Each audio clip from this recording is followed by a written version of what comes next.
Hello, my name is Lucas. This is Bit of Lit, and I'm here to do a tag, the Palate Tag, which has some prompts about books, but actually they're about your palate, relating to books. I've skimmed over the questions, haven't thought about my answers yet, so let's see if we can get through this. Prompt number one, sweet. What is a book that made you excited to read more by that author? And there's a bonus point if it somehow exemplifies the genre you most like to read. And it is. I get bonus points. The book that made me most excited to read more by that author is the one I'm reading right now. I'm rereading it for Nonfiction November. It is Hitler, Ascent, 1889 to 1939. It's by Volker Ulrich, a German historian, biographer. It is a biography on Adolf Hitler, and I will talk about that when I finish reading the book. But I'm about a quarter of the way through it. I've been reading it slowly because I've been trying. Well, not exactly slowly. I've been reading a lot. I've just also been trying to read some periodicals for New Worlds November, so I would have finished it by now. But anyway, I really love to read biographies, and it's actually the only one I've read of Adolf Hitler. But I believe last year the English translation for Hitler Downfall, 1939 to 1945, came out, and I've been wanting to read it really, really bad because I loved this biography a lot, and I'm rereading it now because I didn't remember all the details. Hitler's a weirdo, though. Sour. What book did you initially dislike, but after a reread, you reversed your opinion on? Or, what is a book you loved at one time, but after rereading it, have found it lacking in some way? Bonus point if the book is in a genre you similarly reversed your position on. If the book is in a genre. Okay. I'd say Invisible Man is a book I initially disliked. I had read it, basically.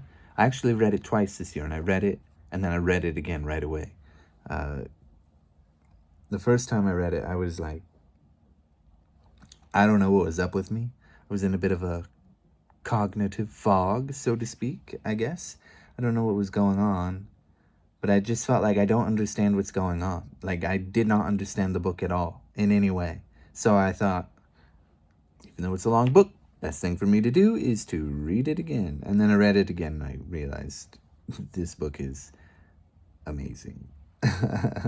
Maybe it has some issues, doesn't hit some points the way it could, or is lacking in some ways, but that's definitely a book I did not like at first. Maybe I didn't dislike it, but I just thought, I don't understand why people like this. And then I read it. Okay, I see. And what is a book you loved at one time, but after reading it, you found it lacking in some way? Maybe Of Mice and Men by John Steinbeck. I've read it and reread it probably, it feels like more than any other book. I don't know if that's true, but it's quite short, so it's easy to reread. But it kind of goes back and forth every time I read it. My view on the book changes, and my view on Steinbeck's art changes in some way. Last time I read it, I guess I was reading with my girlfriend. She was reading it to me because we used to, for a while, read books to each other,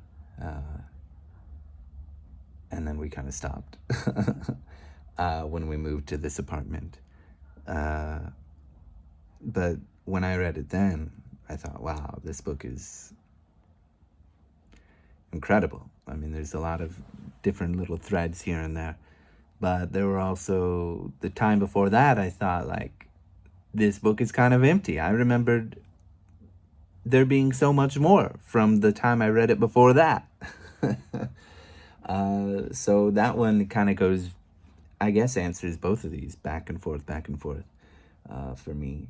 Uh, are they the same genre? They're literary fiction? I don't know. Do I get a bonus point there? Bitter. What is a book that you feel is underrated, attacked unjustly by popular or mainstream opinion, or simply misunderstood in some way? Bonus point if it is not a book anyone else has mentioned already that you know of. I don't know anything. I've only seen one person do this tag. What is a book that you feel is underrated? I'm gonna say Summer by Edith Wharton. I don't think it's necessarily attacked, but it's not as popular as House of Mirth, or what are her other books? It's gonna come to me and I'm gonna be annoyed because it'll come to me after I stop filming, but it's not as popular as some of her other books, but it is a bit pulpy, I suppose, but I just love it. I think it's an amazing book.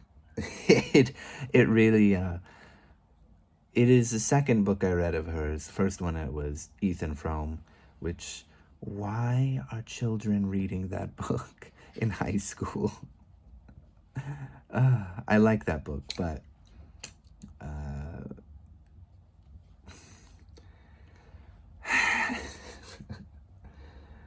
anyway, I think Summer by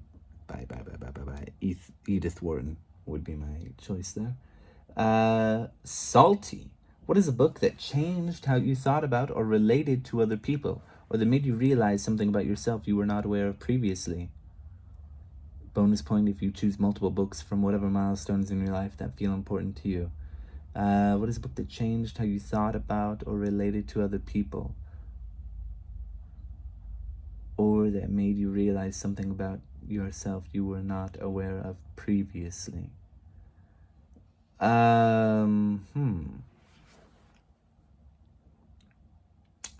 This is the problem with not preparing answers beforehand, because I don't know.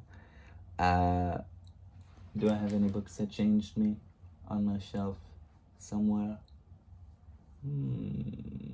I think perhaps a book that changed me would... Wait, is that what it is about?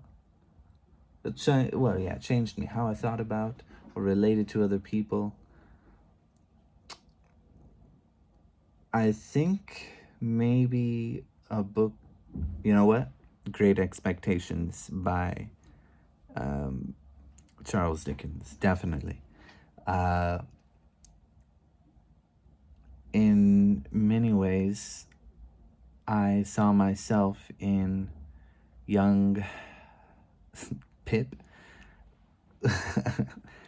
And I read that in college a few times for class, and it was the first Charles Dickens I'd read besides A Christmas Carol, which is his best piece of writing. It's just, thankfully it's short, because it can be a bit sappy, but it is excellent. I think Great Expectations also is. The rest of his novels, anyway, I was quite young, so I didn't really... Not that you can't have regrets. I certainly did. But I felt like, man, these are like life-changing regrets. I don't even remember the things I regretted in college, but I really related to the narrator of Pip and how, he's looking back on his life and he's just realizing how much of a jerk he's been to people. And certainly when I was younger, I was quite the jerk. I was still kind, but I had a mean streak to me. And I could see myself in Pip in realizing, like, oh, that was really, me being really insecure at that time, or me being really selfish or self-absorbed in some way. and I just, you know, really felt for the narrator and felt like him in some ways. And so that made me sort of change who I was and how I viewed other people. It really opened some doors for my ability to empathize with other people. Certainly, I was not very empathetic when I was younger. Even though I was kind, I was like nice, but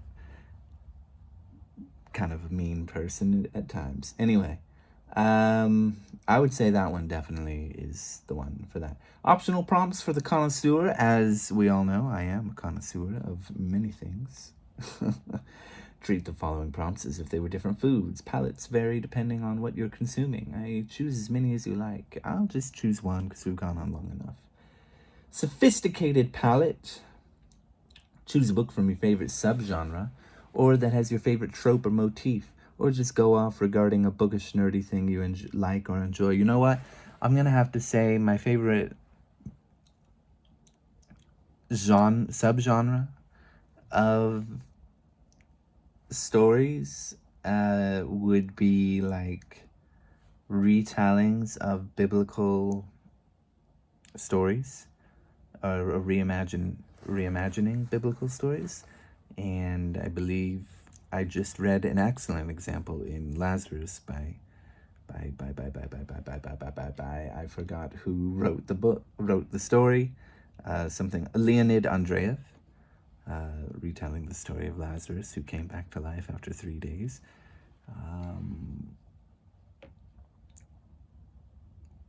I really enjoy sort of deconstruct stories that kind of deconstruct these other stories that have been passed down through generations, what they could actually mean, what that could actually look like for people, and not as, in this case, a sort of religious, an exemplary moment of religious joy or something, even though the story kind of makes you feel hollow inside, even, but also some kind of hope, some things to hold on to make the good times better. And I don't know, Lazarus is a great story, and I like these kind of stories that deconstruct some ideas, I guess, that we have about miracles, for example, like that story. Unrefined palate. What is a book or genre that you consider a guilty pleasure, that you shouldn't actually feel guilty about reading anything, really, but hopefully you know what I mean? I don't have guilty pleasures, but I suppose, I don't know. I can't answer this. Maybe romance, but I don't read romance. But if I did, I guess Summer is a kind of romance. It's just like depressing, though. Doesn't really feel like a romance. And the romance books I've read annoy me to no end, because I just happen to read ones that were not very good. Anyway, eclectic palette. What are the top 3 genres you typically read or gravitate towards? Definitely literary fiction, I suppose. Whatever that means. Lately, it's been science fiction, of course, with the periodicals that I've been reading, and also history and biography. I guess biography. I haven't read a history in a while, but that's what's been going on this year, primarily, and this month so far. Science fiction. And also, the last couple months I've been reading some science fiction books and anthologies anyway, so. And then, yeah, I don't know, literary fiction and science fiction is basically what I've been reading. And then sometimes I've got some biographies. Anyway, maturing palette. What is a genre you've read little or none of, but would like to sample more? What book, if any, prompted this? Poetry, I suppose. I mean, I do sometimes do Poetry Thursday. I do love poetry. There is an incredible amount of poetry out there. And while I do, do my best, I don't always make time to read poetry because I really enjoy prose. And I don't know, poetry, I feel weird. Like, I have quite a few books of poetry. I go to them sometimes. I'll read a poem and then I'll stop. Some of them I go, through each page and I go through slowly. Some of them I pick and choose at random. I generally enjoy it. Most of the time I really enjoy it. But I do wish I read more poetry. I really like, especially if the poet is, a master, like John Donne. I recently bought a book of his poems and I've, picked it up every so often. Just, the man is amazing with the English language, and there are other brilliant poets that I really love and I would like to read more of, but I haven't. Thank you. Goodbye.